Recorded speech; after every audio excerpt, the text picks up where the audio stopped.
자, 수업 시작하겠습니다. 안녕하십니까? 자, 오늘 할 차례가 여러분들, 우리 지난 시간에 양도소득세에 대해서 정리해드렸었죠? 네. 자, 오늘은 459페이지를 보도록 할게요.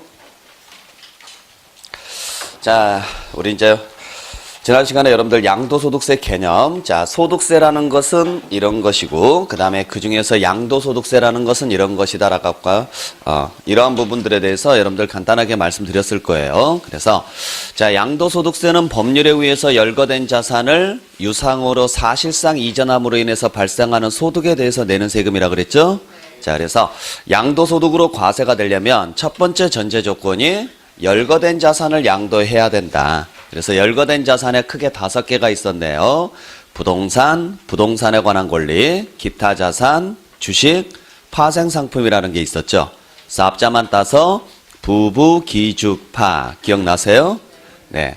자, 그래서 부동산에는 토지 건물이 들어가고 부동산에 관한 권리는 뭐가 있었어요? 지상권, 전세권, 등기된 부동산 임차권과 부동산을 취득할 수 있는 권리가 있었죠. 그리고 기타 자산에는 회원권이 있었죠. 특정시설물 이용 회원권이 있었고, 그 다음에 사업용 고정자산과 함께 양도하는 영업권이라는 게 있었고, 부동산 관련 특정 주식이 있었습니다. 그 외에 주식하고 파생상품이 있었다. 이러한 자산들을 양도했을 때 내는 세금이다. 그때 양도란 어떻게 하는 것을 양도라고 한다? 유상으로 사실상 이전하는 행위를 말한다. 그래서 매매도 있었고, 교환, 경매, 공매, 수용, 물납, 대물변제, 위자료 이런 형태들이 있었죠. 반대로 무상 이전이거나 형식상 이전이면은 양도다 아니다? 아니다. 자, 그 내용까지 우리 정리했었네요. 자, 그러면 법률에 의해서 열거된 자산을 양도했을 때 비과세가 되는 경우를 제외한 나머지는 전부 다 세금 계산해서 내셔야 된다 그랬어요.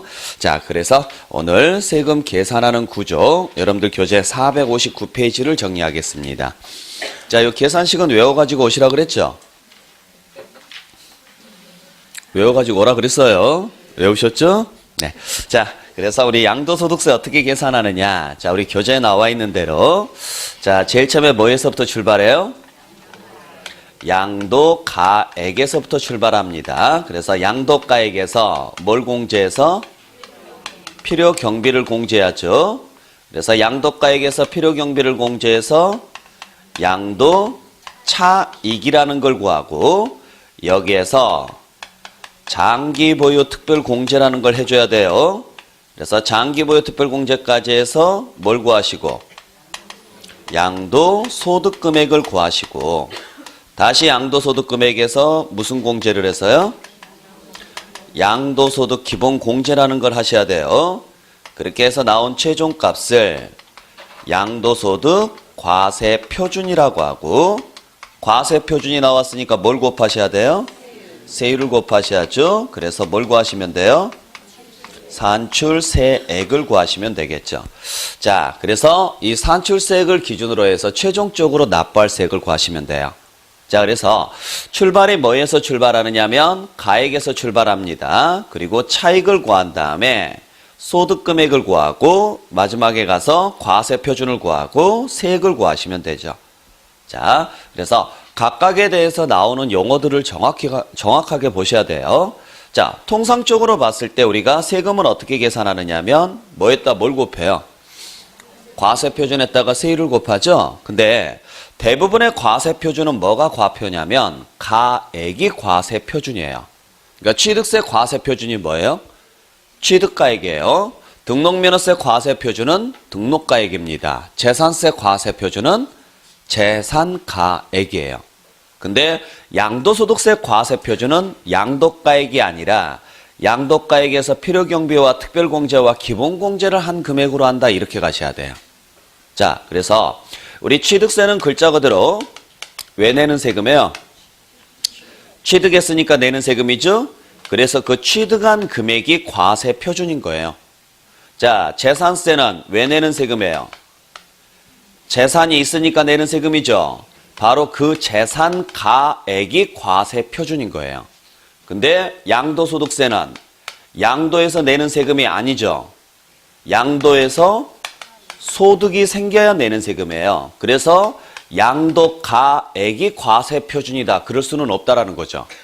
자, 여기에서 다이렉트로 세금까지 갈 수는 없잖아요. 중간에 뭘 거쳐야 돼요? 그래서 여기에서 뭔가를 빼줘야 돼요. 하지만은 나머지는 그 다이렉트로 그대로 뭘로 가요? 세금으로 가는 거죠. 그래서 취득세는 그냥 취득가액이 과세 표준이고 재산세는 재산가액이 과표예요. 하지만은 양도소득세는 그 양도가액에서 뭔가를 빼야 된다. 그때 공제되는 항목이 크게 몇 가지가 있다? 세 가지가 있다. 제일 먼저 공제해야 될 금액이 필요경비고, 두 번째 공제해야 될 금액이 장기보유 특별공제고, 세 번째 공제해야 될 금액이 기본공제입니다. 그래야지만 뭐가 나온다? 과세 표준이 나오고, 각각 공제했을 때 나오는 결과값들이 있습니다. 필요경비를 공제해서 나오는 결과값을 차익, 장기보유 특별공제를 공제를 해서 나오는 값을 소득금액, 기본공제를 해서 나오는 값을 뭐라고 한다? 과세 표준이라고 하죠. 이 용어를 정확하게 외우고 계셔야 돼요. 이 계산식에 대한 문제가 시험지에서는 매년 출제가 돼요. 그래서 우리 가장 대표적으로 예전에 나왔었던 문제 중에 가장 대표적인 문제가 뭐냐면 양도소득금액 계산식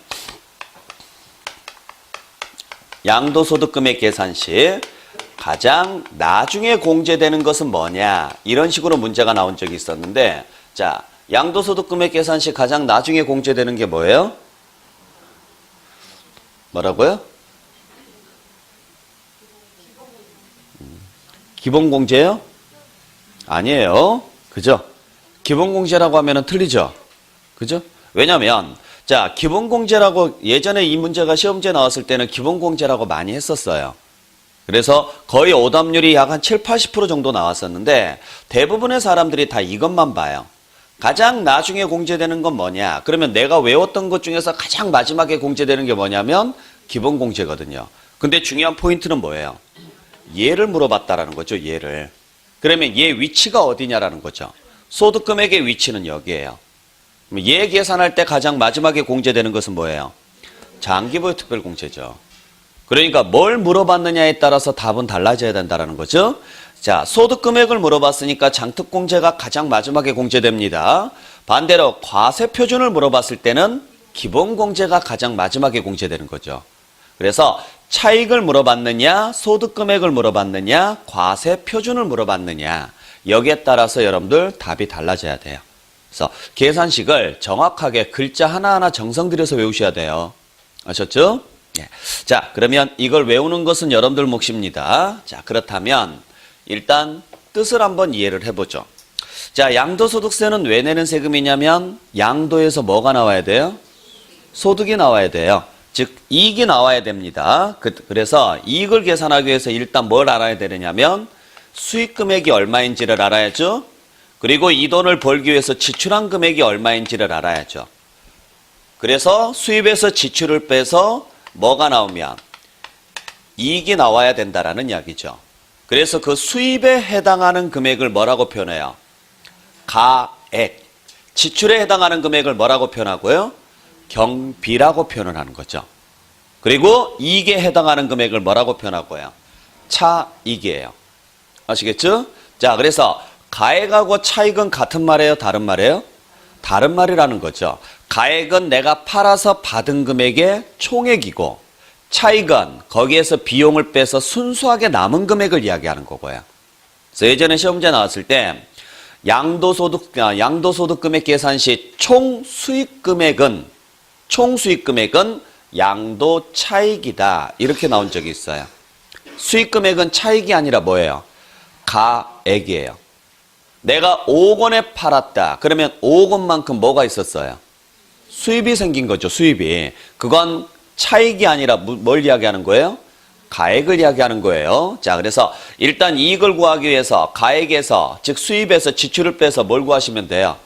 이익을 구하시면 되죠. 문제는 그 이익을 한 번 계산하는 게 아니라 두 번 더 계산한다라는 거죠. 소득금액이라는 이름으로 한 번 더 계산하고 마지막 과세표준이라는 이름으로 한 번 더 계산해요. 그래서 최종적으로 나온 이익을 뭐라고 한다?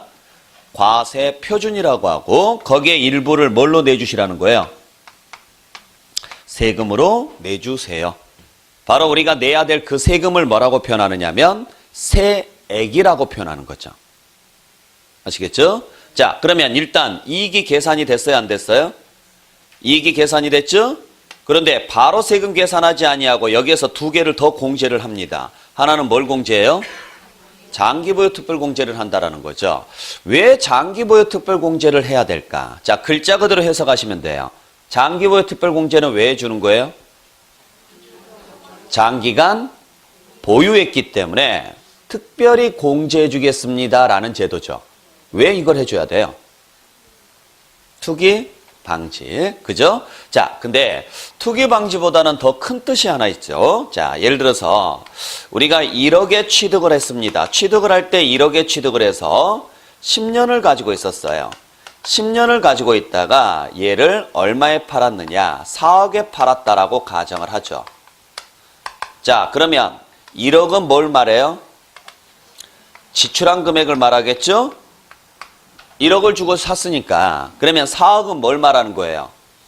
수입을 말하겠죠. 수입을. 4억에 팔았다는 이야기는 4억 원만큼 돈을 받았다는 이야기죠. 그래서 요게 뭐예요? 가액, 요게 경비예요. 자, 그러면 1억 원을 지출을 해서 4억 원의 수입이 생겼으니까 얼마의 이익이 생긴 거예요? 그렇죠. 3억 원의 이익이 생긴 거죠. 이걸 뭐라고 표현한다? 차익이라고 표현하는 거죠. 차익. 그래서 이 익 할 때 익자를 그대로 써서 뭐라고 하는 거예요? 차익이라고 이야기하는 거예요. 차익. 자, 그러면 문제는 요 3억 원이 진짜 내 이익일까 아닐까? 요게 문제가 생겨요. 3억 원은 진짜 내 이익이다 아니다? 왜 아니에요? 뭘 냈다고요? 안 냈다고 할게요, 그냥요. 네. 그렇죠? 자, 중요한 것은 바로 그 부분이죠. 우리가 비교라는 것은 같은 시점을 놓고 비교를 해야지 과거하고 현재하고 비교해봤자 의미가 있어요, 없어요? 없어요. 즉 다시 말해서 10년 전에 1억 원이라는 값어치가 지금의 1억 원이라는 값어치하고 같을까 다를까? 요게 문제가 생겨요. 10년 전 1억 원은 지금의 1억하고 값어치가 같아야 달라요? 다르죠. 그러니까 단순히 4억하고 1억을 비교를 해서 이익을 잡게 되면 말이 안 되는 거예요. 그러면 비교라는 것은 시점을 같이 놓고 봐야죠. 그러면 10년 전 1억은 지금의 1억보다 높을까요? 낮을까요? 10년 전의 1억이라는 가치는 지금의 1억이라는 가치보다 높아요? 낮아요? 왜?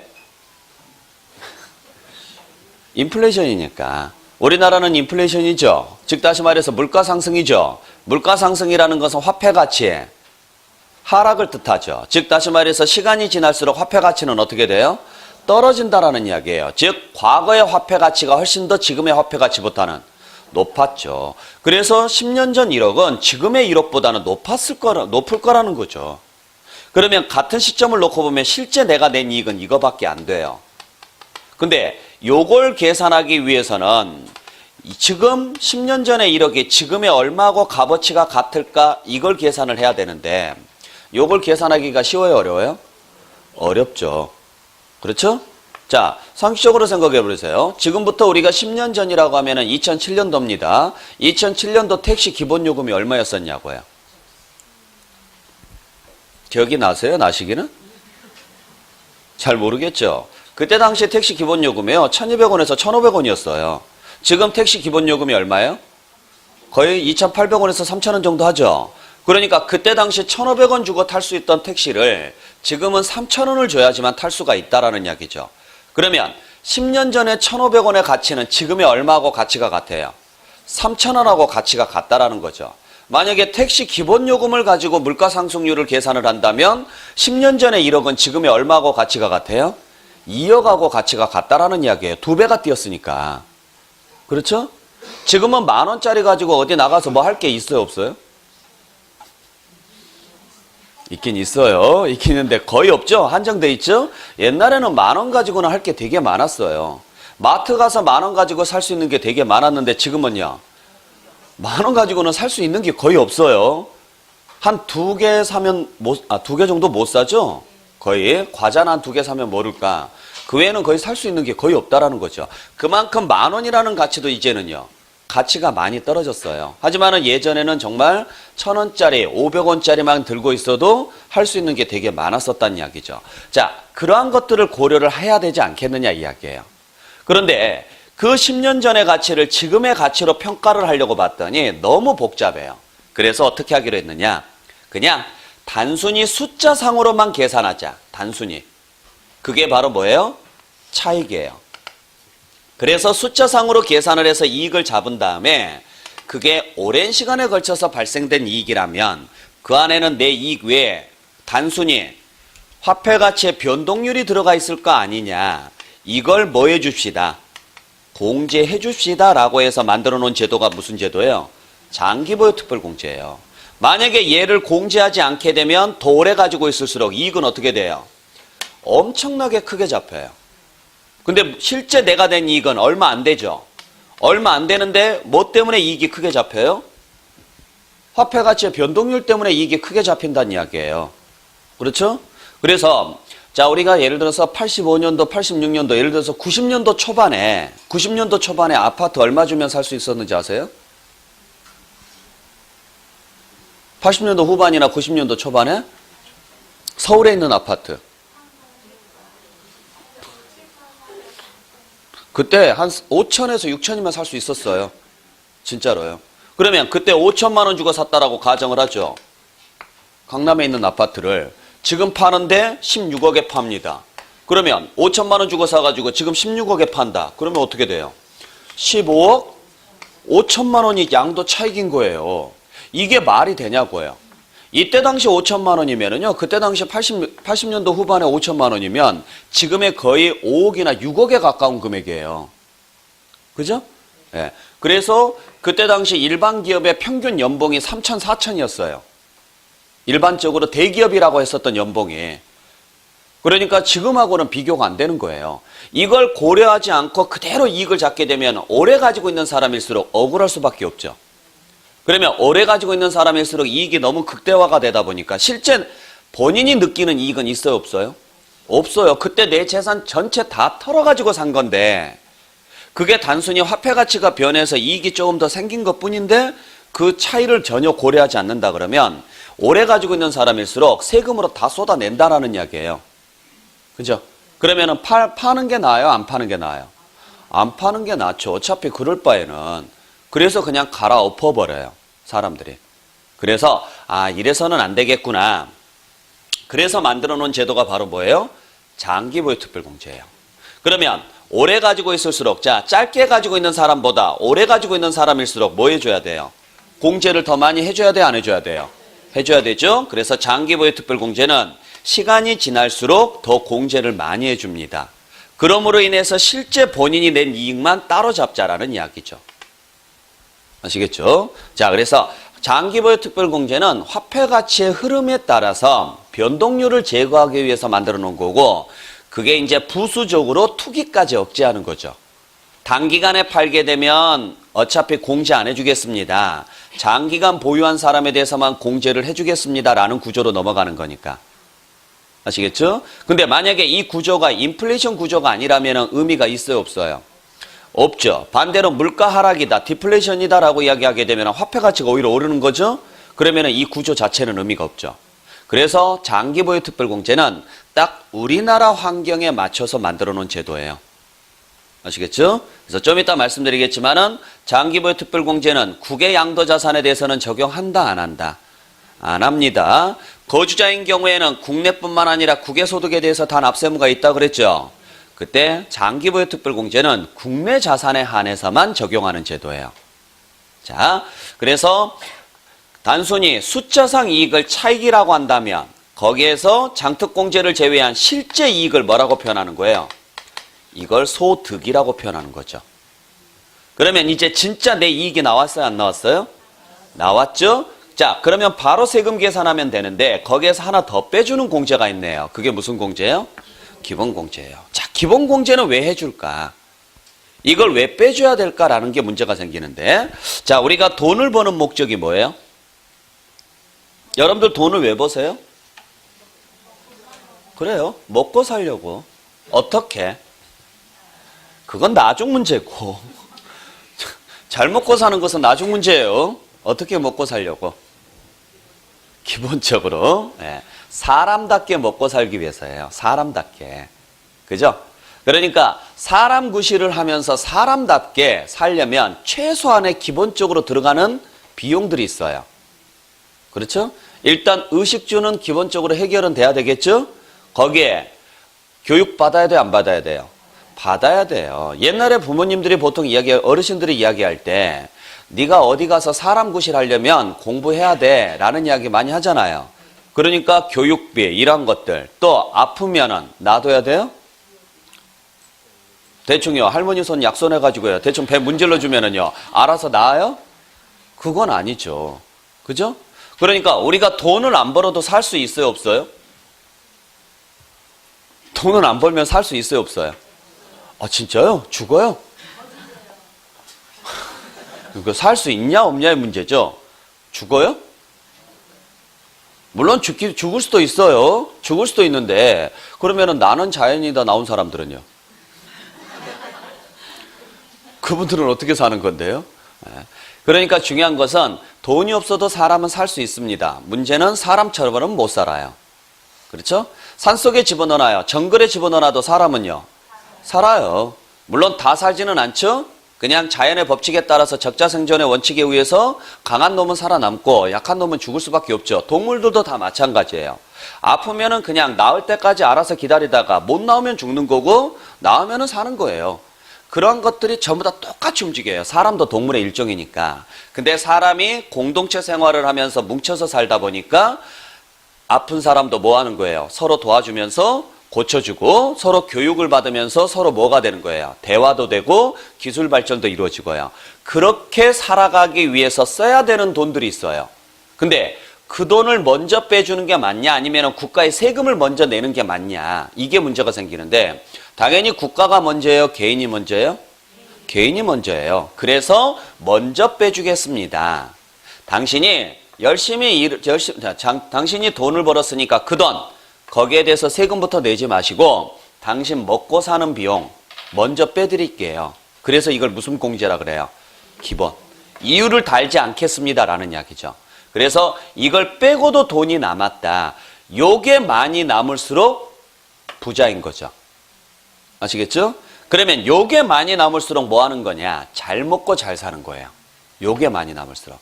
자, 이제부터는 무슨 돈이에요? 여윳돈이에요. 이 돈 가지고 뭐 하시라고요? 큰 집으로도 이사도 가고 좋은 차도 사고 여행도 가고 외식도 하라고요. 단 그 전에 뭐부터 내시고? 세금부터 내시고. 이제 여윳돈이니까. 여윳돈이니까 세금 먼저 내세요. 그리고 세금 내고 남은 돈으로 뭘 하든지 간에 신경 안 쓰겠습니다라는 구조죠. 그러니까 이론상으로 보게 되면은 되게 잘 만들어 놓은 제도예요. 일단 내가 돈을 벌었습니다. 근데 이 돈은 공짜로 벌린 돈은 아니에요. 뭔가 지출이 있었으니까 돈이 벌렸겠죠? 그 번 돈에서 무엇은 빼주겠습니다. 지출은 빼줄게요. 그리고 그게 오랜 시간에 걸쳐서 벌어들인 돈이라면 화폐 가치의 변동률도 빼줄게요. 그리고 당신 생활비도 빼줄게요. 더 이상 빼줄 게 있어요 없어요? 없죠. 그리고도 돈이 남으면 그 돈의 일부를 뭘로 내주세요? 세금으로 내주세요라는 구조예요. 아시겠죠? 자, 그래서 수입에 해당하는 금액을 뭐라고 표현한다? 가액, 지출에 해당하는 금액을 경비. 그래서 일단 수입에서 지출을 빼서 나오는 금액을 차익이라고 하고 차익은 명목상 이익이에요. 거기에 물가 상승률이 들어가 있으면 뭐 한다?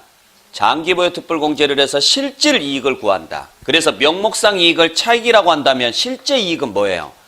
소득 금액이에요. 거기에서 생활비 빼서 더더욱 이익이 남았다면 그 돈의 일부를 세금으로 내주세요.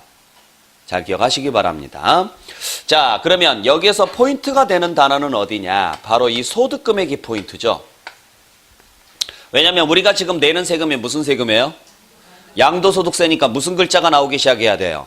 소득이라는 글자가 나오기 시작해야죠. 그때 소득이라는 글자가 여기서부터 나와요. 요 전 단계까지는 소득이라는 글자가 한마디도 안 나옵니다. 요 다음부터 나옵니다. 자, 그때 소득세는 국세다, 지방세다? 국세입니다. 국세는 인별로 계산합니까? 물건별로 계산합니까? 인별로 계산하죠. 그래서 여기서부터는 인별로 계산을 하죠. 그것도 몇 년치 묶어서 계산하느냐? 1년치 묶어서요. 단, 그전에는 어떻게 계산하느냐면 자산별로 계산할 수밖에 없어요. 뭐 별로 계산한다? 자산별로. 자, 그래서 일단 양도소득세는 처음에는 뭐 별로 계산한 다음에 자산별로 계산한 다음에 그 다음에 뭐 별로 계산하는 거예요? 인별로 합산해서 계산이 들어가는 거예요. 그래서 구조 자체를 여러분들이 잘 보셔야 돼요. 자, 그래서 예를 들어서 우리가 자, A라는 자산을 팔았어요. 자, A라는 자산을 팔았으면 일단 양도가액에서 필요경비를 공제하면 되죠? 그래서 뭘 구하시면 돼요? 차익을 구하시고 여기에서 장기보유 특별공제할 게 있으면 해서 뭐 또 구하시고요? 소득을 구하시면 돼요. 여기까지 구하시면 돼요. 여기까지. 그래서 나온 소득이 얼마가 나왔느냐? 예를 들어서 4천만 원이 나왔다라고 하죠. 그 다음에 B라는 자산도 팔았어요. 자, B라는 자산도 팔았다. 그러면 그 양도가액에서 역시 필요경비 공제에서 차익을 구한 다음에 다시 여기에서 장기보유 특별공제를 해서 뭘 구하시면 돼요? 소득을 구하시면 돼요. 그래서 그 소득이 3천만 원 나왔다라고 하죠. 여기까지 계산해요. 그리고 또 C라는 자산도 팔았습니다.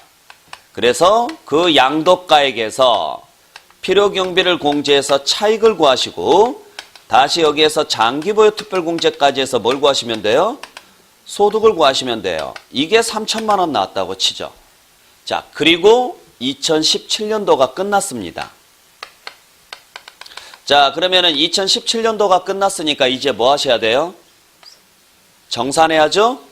자, 그래서 이제 세금 정산이 들어갑니다. 정산할 때 뭐 별로 정산하라고요? 인별로 정산하라고요. 그것도 1년치 뭐해서? 합산해서. 그러려면 인별로 정산하려면 뭘 확인해야 돼요? 누구 건지를 확인해야죠? 그래서 등기부를 봤더니 A라는 자산은 갑과 을의 공동명의예요.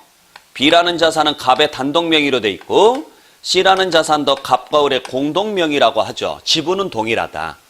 등기부를 보니까. 자, 그러면 일단 사람이 몇 명?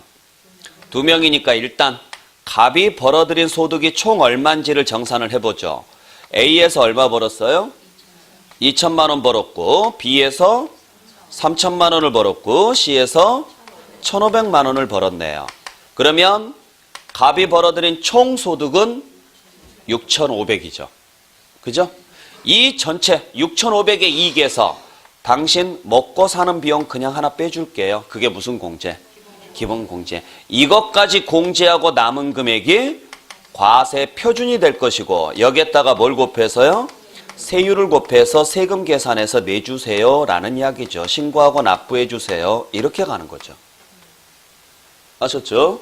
그 다음에 자, 을이 벌어들인 소득이 얼마냐? 을도 정산을 해보니까 A에서 2천만 원의 소득이 생겼고 C에서요. 1,500의 소득이 생겼네요. 그러니까 을이 1년 동안 벌어들인 소득은 3,500이죠. 여기에서 3,500에서 당신 먹고 사는 비용 빼드릴게요. 그게 뭐예요? 기본공제죠. 그렇게 해서 과세 표준을 구한 다음에 여기에다가 뭘 곱해서 세율을 곱해서 세액을 계산을 해서 역시 신고하고 납부하세요. 이렇게 구조가 돼 있죠. 아시겠죠? 자, 그래서 자, 근데 알고 봤더니 이 두 사람이 누구냐? 부부예요. 자, 부부니까 합산해서 계산한다, 구분해서 계산한다. 무조건 구분해서 계산하는 거예요. 부부라고 해서 합산하는 경우 있다, 없다? 전혀 없어요. 그래서 자, 일단 1년치를 모았죠. 역시 1년치 모았죠? 그래서 요 1년치를 모아서 계산하기 위해서는 어쩔 수 없이 그 기간이 뭐가 돼야 돼요? 끝나야 돼요. 그래서 1월 1일부터 12월 31일까지 양도한 내역을 먼저 확인합니다.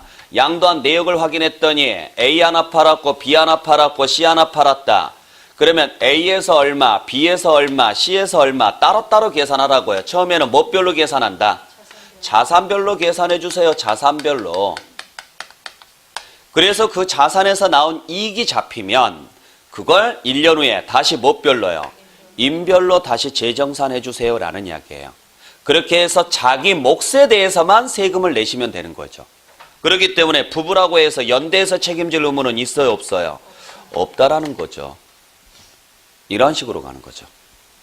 아시겠어요? 이걸 풀어내라고는 안 합니다. 여러분들한테 풀어내라고는 안 하니까 흐름 자체를 이해를 해 주시라고요.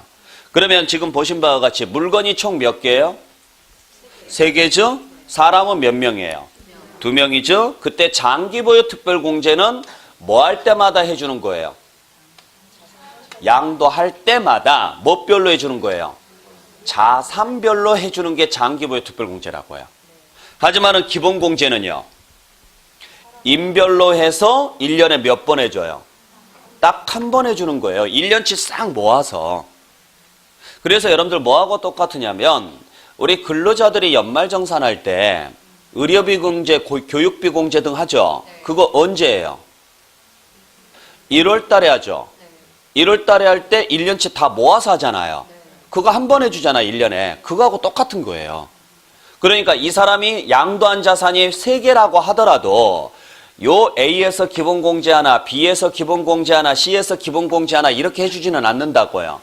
토탈에서 그냥 전체 금액에서 기본공제를 해줘요. 좀 이따 말씀드리겠지만 기본공제가 250만 원 해주거든요.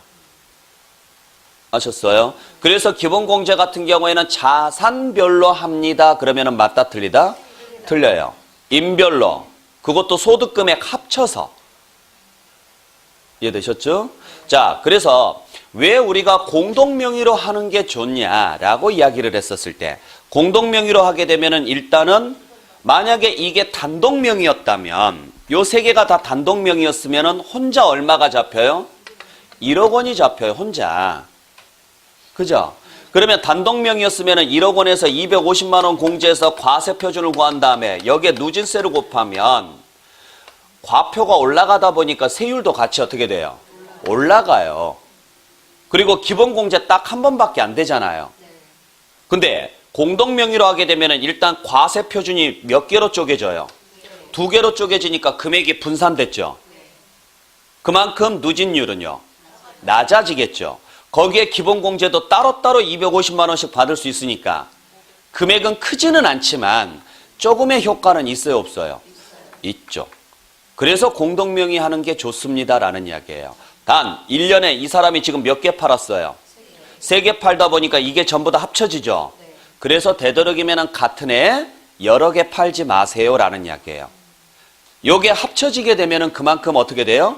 과표가 올라가는 효과가 발생하니까. 아셨어요? 그래서 우리가 항상 세금을 줄이기 위해서는 과세 표준을 뭐 해야 돼요? 분산시킬 줄 알아야 돼요. 과세 표준을 분산시킬 노력을 해야 되는 거예요. 이해되셨죠? 그러기 위해서는 가장 기본적으로 공동명의를 해서 과표를 분산시키시고요.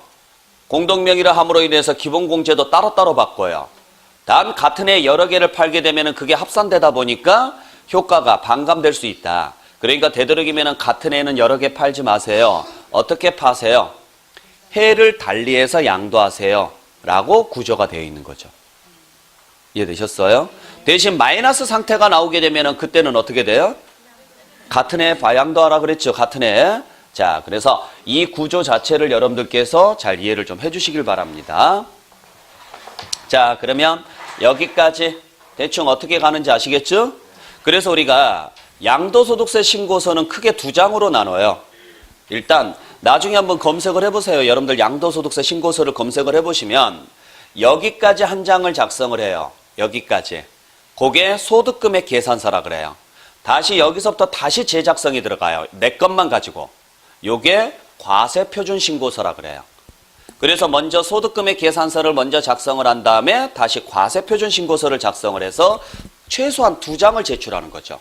거기에 이제 부수 서류로 해서 필요경비 내역서 뭐 이러한 것들이 있거든요. 이러한 것들을 또 따로 작성을 해야 돼요. 필요경비 내역서 같은 경우는 세세하게 뭐가 들어갔으며 이러한 것들은 이제 보통 이야기하는 거죠. 그렇게 해서 최소한 3장을 작성을 해서 세금 신고할 때 내야 되는데 거기에 보면은 별의별 소리가 다 나와 있어요. 이제 그게 어렵다는 거죠. 처음 보는 사람들한테는 뭘 어디에다가 어떤 식으로 적어야 될지 모르니까. 근데 그 금액만 잘 적으면 계산은 자동으로 해서 나와요. 자, 그래서 일단 계산식을 정확하게 외우시고 개념을 잡으세요. 자, 그러면 좀 더 구체적으로 들어가 보죠. 자, 양도소득세는 어떻게 계산하느냐? 양도가액에서 뭘 공제해서요? 필요경비를 공제합니다. 이때 필요경비는 뭐가 들어가느냐? 기본적으로는 취득가액이 들어가요. 그리고 취득가액 외에 기타 필요경비가 들어갑니다. 그래서 양도가액에서 필요경비를 공제해서 마이너스 잔액이 나올 수도 있고 플러스 잔액이 나올 수도 있죠. 마이너스 잔액이 나왔으면 양도에서 손해봤습니다. 그래서 차손이라 그래요. 손자를 쓰는 거예요. 대신 이익을 봤으면은 양도에서 이익을 봤습니다. 그래서 차익이라고 이야기하고. 그러면 차손이 발생했으면 세금을 내요, 안 내요? 안 내겠죠. 이익이 나와야 되겠죠. 그때 그 이익이 오랜 시간에 걸쳐서 발생한 이익이라면 장기간 보유했기 때문에 특별히 공제해 드릴게요 라고 해서 무슨 공제를 해주는 거예요? 장기 보유 특별 공제액을 해줘야 된다고요. 그렇게 해서 나온 진짜 이익을 뭐라고 표현한다? 양도소득 금액이라고 표현을 하죠. 여기까지는 뭐 별로 계산해 주시라고요? 자산별로. 자, 그래서 양도소득 금액을 구했으니까 이걸 다시 뭐 별로 재구성하셔야 돼요? 인별로 다시 재구성하셔야 돼요. 그래서 인별소득 금액을 구하시면 되겠죠. 됐나요? 여기에서 생활비 대신 빼주는 공제가 하나 있다. 그걸 무슨 공제라고 한다? 양도소득 기본공제라고 합니다. 자, 이것까지 공제해서 나온 최종값을 뭐라고 하는 거예요? 과세 표준이라고 하고, 이 금액이 나왔으면 여기에다가 일정 비율을 곱한 금액만큼을 뭘로 내주세요? 세금으로 내주세요. 그게 산출세액이 되겠죠. 그래서 이게 나왔으면 이걸 뭐 하십시오? 신고도 하시고 뭐까지 하십시오? 납부까지 하십시오 라는 이야기죠. 아셨죠?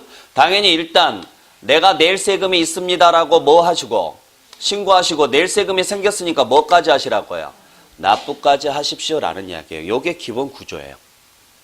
단 만약에 차손이 발생을 했다면 장기보유 특별공제를 해줄 이유가 있어요, 없어요?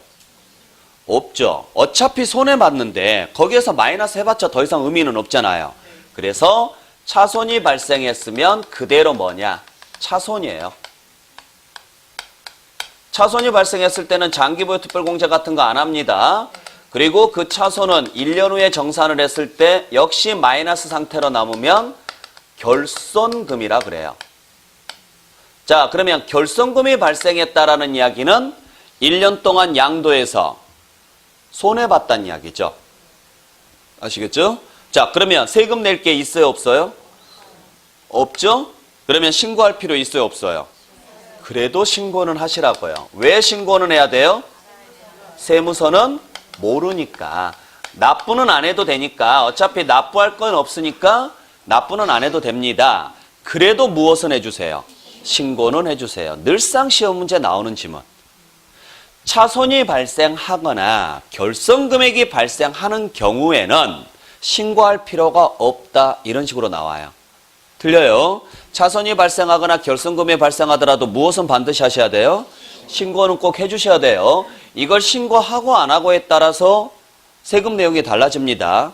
만약에 신고를 안 하게 되면 여러분들은 이익이 난 걸로 간주해서 세금을 부과를 해요.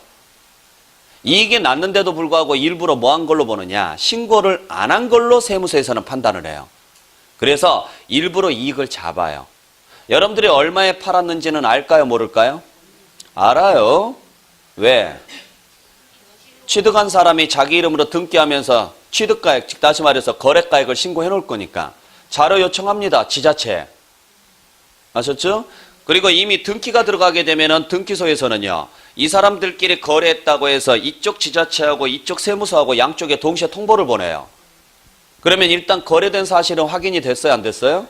됐는데 이 사람이 신고를 안 해요. 그러면 지자체에게 자료 요청을 해요. 그 사람 얼마의 취득세 신고가 들어갔는지. 그러면 양도가액 잡히겠죠? 그러면 그 양도가액에서 취득가액은 모르잖아요. 그렇죠? 취득은 과거니까. 그래서 취득가액은 굳이 물어보지도 않아요. 얼마에 취득했었는지. 안 물어보고 그냥 그 양도가액의 한 60%나 50%나 그렇게 잡아요. 경비를. 그러니까 나머지 금액에 대해서는 세금 내셔야 된다라는 이야기예요. 그런 억울한 일을 안 당하려면 여러분들이 뭐 하셔야 돼요? 실제로 신고를 해주셔야 돼요. 내가 얼마에 샀고 얼마의 경비가 들어갔으며 이걸 얼마에 팔았기 때문에 얼마만큼 손해봤다. 그러니까 나 이번에 세금 낼 거 없어 라고 신고서에 적어주셔야 된다고요. 꼭 기억하셔야 돼요. 자, 그러면 문제는 이때 발생한 이 결손은 즉 다시 말해서 올해 양도를 했는데 손해봤단 말이에요. 근데 내년에 또 하나 팔아요. 그러면 올해 손해본 돈은 내년에 양도에서 나온 이익에서 공제가 될까 안 될까?